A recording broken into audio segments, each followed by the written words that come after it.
முதியோரின் ஞானம். முதியோரிடத்தில் ஞானமும் வயது சென்றவர்களிடத்தில் புத்தியும் இருக்குமே. யோபு 12:12. மனித வாழ்க்கை பல்வேறு பருவங்களால் ஆனது. அதில் ஒன்று முதுமை பருவம். முதுமை மனித வாழ்வில் பல்வேறு காலகட்டங்களில் பெற்ற அனுபவத்தினால் அறிவிலும் ஞானத்திலும் முதிர்ச்சி அடைந்திருக்கின்ற ஒரு பருவம். எனவேதான் வயதில் மூத்தோரை நாம் வழிகாட்டிகளாக கொள்கின்றோம்.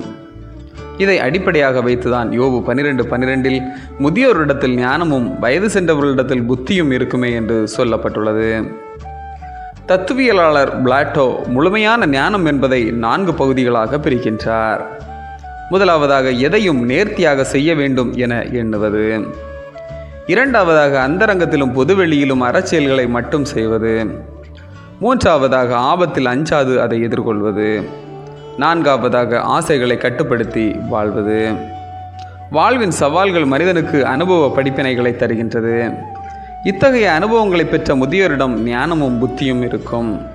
முதியோரின் இந்த ஞானம் விசுவாசத்தின் முதிர்ச்சியினால் வந்தது. காயப்பட்டு கற்றுக்கொண்டதால் வந்த ஞானம், வாழ்வில் விழுந்து எழுந்ததினால் உடைமையாக்கி கொண்ட ஞானம், கடவுள் ஞானத்தின் உறைவிடமாக இருக்கின்றார். வாழ்வில் வருகின்ற போராட்டங்களையும் எதிர்கொள்கின்ற சவால்களையும் மேற்கொள்ள இறை ஞானம் தேவை. விசுவாசத்தோடு இறை ஞானம் நாடுவோம். முதியோர் ஞானத்திலும் புத்தியிலும் இளையோரை விட முதிர்ச்சி அடைந்தவர்களாக இருக்கின்றார்கள்.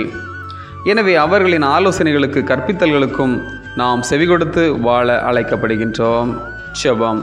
மூத்தோருக்கு முன்னிடம் தர முன்னுரைத்த இறைவா, பட்டறிவால் பலவற்றை பண்புடன் கூறும் முதியோரை முழு ஆற்றலுடன் காத்திட வேண்டுகின்றோம். ஆமீன். இந்த நாள் உங்களுக்கு இனிய நாளாக வரட்டும்.